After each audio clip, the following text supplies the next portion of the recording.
आप देख रहे हैं देश की बात। आज हम डॉक्टर्स की बात करेंगे।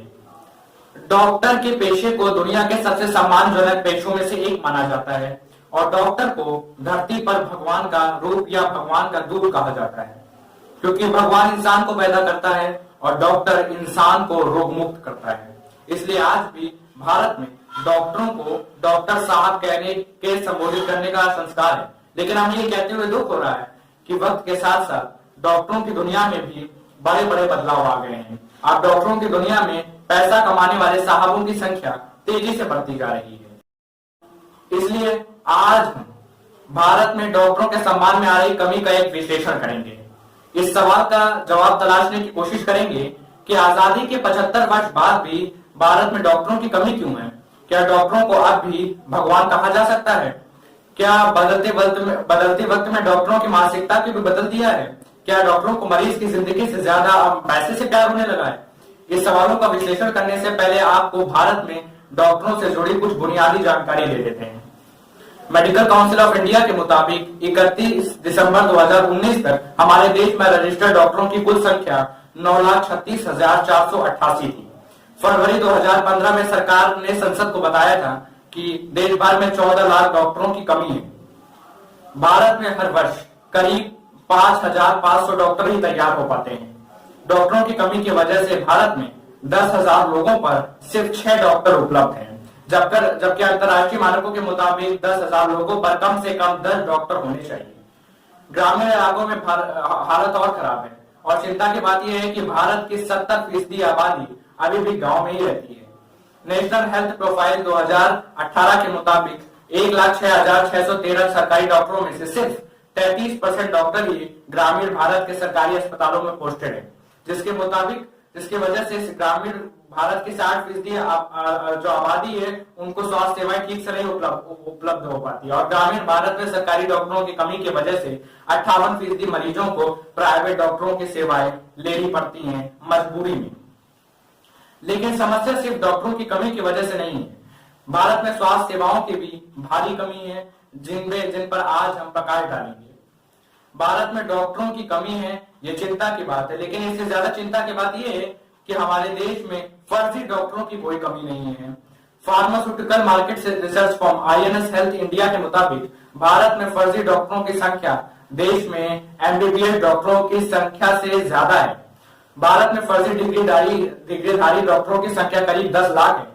सिर्फ देश की राजधानी दिल्ली में फर्जी डॉक्टरों की संख्या 50,000 से ज्यादा है। दिल्ली पुलिस को हर वर्ष औसतन 500 फर्जी डॉक्टरों के खिलाफ शिकायतें मिलती हैं। देश की राजधानी में फर्जी डॉक्टरों का धंधा इस तरह फल फूल रहा है तो आप अंदाजा लगाइए कि दूर दराज के इलाकों में क्या होता होगा। इस वजह से आपकी जानकारी के लिए बताते हैं कि देश में वैसे तो तरह तरह के फर्जी डॉक्टर पाए जाते हैं, लेकिन मुख्य रूप से फर्जी डॉक्टरों की 3 प्रजातियां सबसे ज्यादा चलान में। इंडियन मेडिकल एसोसिएशन के मुताबिक फर्जी डॉक्टर वो होते हैं जिनके पास डॉक्टरी की कोई डिग्री नहीं होती, लेकिन फिर भी वो मरीजों को दवाइयां देते हैं। दूसरे फर्जी डॉक्टर वो होते हैं जिनके पास आयुर्वेदिक, यूनानी और होम्योपैथिक चिकित्सा की डिग्री होती है, लेकिन वो मरीजों को एलोपैथिक दवाइयां लिखते हैं। और तीसरी तरह की फर्जी डॉक्टर वो होते हैं जिनके पास इंटीग्रेटेड मेडिसिन या ऑल्टरनेटिव मेडिसिन की डिग्री होती है। ये इलाज का वो तरीका होता है जिसमें मरीज की लाइफस्टाइल और डाइट में बदलाव के जरिए इलाज किया जाता है। लेकिन इन डिग्री वाले डॉक्टर भी एलोपैथी से इलाज करके फर्जी डॉक्टर बन जाते हैं। लेकिन बात सिर्फ यही नहीं खत्म होती।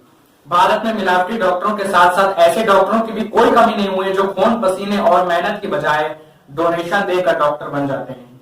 एक अनुमान के मुताबिक प्राइवेट मेडिकल कॉलेजेस हर वर्ष MBBS की सीटें बेचकर करीब 5,000 करोड़ रुपए की कमाई करते हैं। ऐसा कैसे होता है हम आपको ये भी आज बताएंगे। दिसंबर 2019 तक देश के प्राइवेट मेडिकल कॉलेज में MBBS के कुछ 27,020 सीटें थी। इनमें से 30% यानी 8,100 सीटें मैनेजमेंट कोटे की थी। एक अनुमान के मुताबिक मैनेजमेंट कोटे की जो प्रत्येक MBBS सीट के लिए 60 लाख रुपए की डोनेशन कम से कम दी जाती है। इस तरीके से 8,100 सीटों से प्राइवेट कॉलेजों की जो आंकड़ा होता है वो 4,860 करोड़ रुपए तक का पहुंचता है। अब आप खुद ही फैसला कीजिए कि फर्जी डॉक्टरों और डोनेशन देने वाले डॉक्टरों को भगवान कहलाए जाने का हक कैसे दिया जा सकता है। देश में सदाचारी डॉक्टरों की संख्या से जुड़ा कोई आंकड़ा हमारे पास अभी फिलहाल उपलब्ध नहीं है, लेकिन हमारे देश में लालची डॉक्टरों की संख्या तेजी से बढ़ती जा रही है। साथी नामक एक गैर सरकारी संस्था की रिपोर्ट के मुताबिक बेवजह के दवाइयां और टेस्ट लिखकर डॉक्टर औसतन 6 लाख रुपए सालाना कमाते हैं। मेडिकल काउंसिल ऑफ इंडिया यानी एमसीआई के मुताबिक डॉक्टरों को किसी फार्मास्यूटिकल कंपनी से गिफ्ट लेने की मनाही है, वो किसी प्राइवेट कंपनी से गिफ्ट नहीं ले सकते। इसके बावजूद वर्ष 2019 में एमसीआई को देश भर से 326 ऐसी डॉक्टरों की शिकायत मिली जो फार्मास्यूटिकल कंपनी से पैसा लेकर उन कंपनियों की दवाइयां मरीजों को लिखते थे। ये शिकायतें बहुत छोटी हैं, लेकिन ये जो प्रथा है ये बड़े पैमाने पर चलती है। फोर्ब्स इंडिया के मुताबिक बाजार में जब भी कोई नई दवा आती है तो कई बार डॉक्टर उस दवा को प्रिस्क्राइब करने के लिए दवा बनाने वाली फार्मास्यूटिकल कंपनी से कम 50,000 रुपए का डिमांड करती है। और यही वजह है कि हमारे देश में फार्मास्यूटिकल कंपनीज डॉक्टरों को गिफ्ट और मुफ्त सेवाएं देने पर भारी भरकम खर्च करती हैं। एक अनुमान के मुताबिक देश के 20 सबसे ज्यादा बड़ी दवा निर्माता कंपनी अपने दवाओं के प्रचार के लिए डॉक्टरों को गिफ्ट बांटने में $60 करोड़ यानी 3,600 करोड़ रुपए खर्च कर देती है।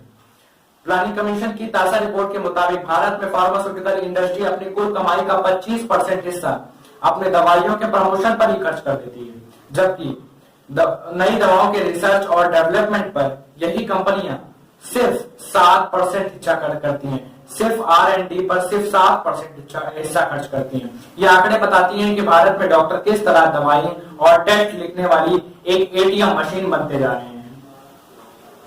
वैसे तो ग्रामीण इलाकों में मेडिकल प्रैक्टिस करना कभी भी फायदे का सौदा नहीं रहा, इसलिए वहां कोई जाना भी नहीं चाहता।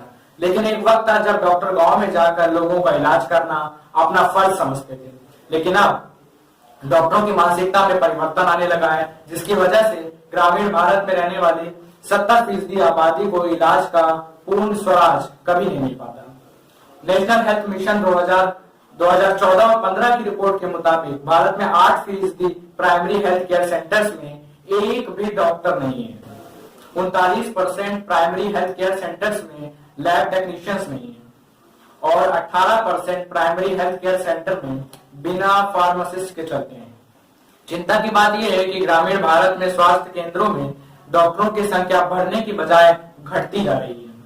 वर्ष 2013 में सामुदायिक स्वास्थ्य केंद्रों में विशेषज्ञों के डॉक्टरों की संख्या 5,805 थी, जो वर्ष 2014 में घटकर 4,091 हो गई। जहां 100 विशेषज्ञ डॉक्टर होने चाहिए वहां पे सिर्फ 18 से कम है, यानी 82% डॉक्टरों विशेषज्ञों की कमी है। इसी रोग विशेषज्ञों के मामलों में कुल जरूरत के सिर्फ 23% डॉक्टर ही उपलब्ध हैं, जबकि ग्रामीण भारत के स्वास्थ्य केंद्रों में बाल रोग विशेषज्ञों के डॉक्टरों की संख्या कुल जरूरत से सिर्फ 82% कम है। ग्रामीण भारत में डॉक्टरों की कमी सवाल उठाती है कि क्या डॉक्टरों के पेशे से मानवता की भावना गायब होती जा रही है? क्या देश के डॉक्टर पैसे की चकाचौंध में अपनी नैतिक जिम्मेदारी को भूलते जा रहे हैं? डॉक्टरों की सोच में आ रहे परिवर्तन को दर्शाने के लिए हमने आपको भरपूर आंकड़े दिखा दिए। अब इन आंकड़ों को फिल्मी दुनिया के चश्मे से देखने का वक्त आ गया है। कहा जाता है कि फिल्में समाज का आईना होती है। ऐसे में ये देखना जरूरी है कि समाज के फिल्म वाले आईने में डॉक्टरों की छवि किस तरीके से बदलती चली जा रही है। एक वो वक्त भी था जब हिंदी फिल्मों का नायक गांव से शहर जाकर पढ़ता था, पढ़ाई पूरी करने के बाद वो शहर से डॉक्टर बनकर वापस गांव लौटता था और गांव में अपना अस्पताल खोलकर गरीबों का इलाज करता था। यह हिंदी फिल्मों में आदर्श नायक का दौर था, जो अपनी अच्छाइयों के साथ ही जीता था और अपनी अच्छाइयों के साथ ही संघर्ष करता था। जैसे जैसे डॉक्टरों के प्रति समाज की सोच बदलती गई, वैसे वैसे हिंदी फिल्मों में भी इसकी झलक दिखाई देने लगी। हिंदी फिल्मों में पहले डॉक्टर भगवान का रूप होते थे, लेकिन आज डॉक्टरों का रूप बदल चुका है। आज एकदम अलग तरीके से दिखाया जाता है। कहते हैं कि एक गंदी मछली पूरे तालाब को गंदा कर देती है। इस बात से इनकार नहीं किया जा सकता कि हमारे देश में फर्जी और लालची डॉक्टरों की कमी नहीं है, लेकिन इससे निराश होने की जरूरत नहीं है, क्योंकि हमारे देश में अब भी अच्छे डॉक्टरों की संख्या इनसे ज्यादा है, जिन पर आप आंखें बंद कर विश्वास कर सकते हैं और ये उम्मीद भी कर सकते हैं कि राह से भटको डॉक्टरों को अपनी जिम्मेदारियों का एहसास हो जाए, ताकि डॉक्टरों को मिले भगवान के दर्जे की लाज बची रहे। इसी उम्मीद के साथ आज हमने भारत में डॉक्टर के पेशे का एक विश्लेषण किया। हम उन डॉक्टरों को सलाम करना चाहते हैं जिसने अभी कोविड में दिन रात एक करके मरीजों की जान बचाने के लिए काम किया है। ऐसे डॉक्टरों और देश के आम लोगों से हमारी अपील है कि वो अगर अपने आसपास किसी फर्जी डॉक्टरों को देखें या फिर किसी डॉक्टर को गलत व्यवहार करता हुआ देख पाए तो शांत न रहें, आवाज उठाएं और मेडिकल काउंसिल ऑफ इंडिया से उनकी शिकायत करें। तो चलिए आज के लिए बस इतना ही, मिलते हैं आपसे जल्दी, तब तक के लिए सुरक्षित रहिए। जय हिंद, नमस्कार।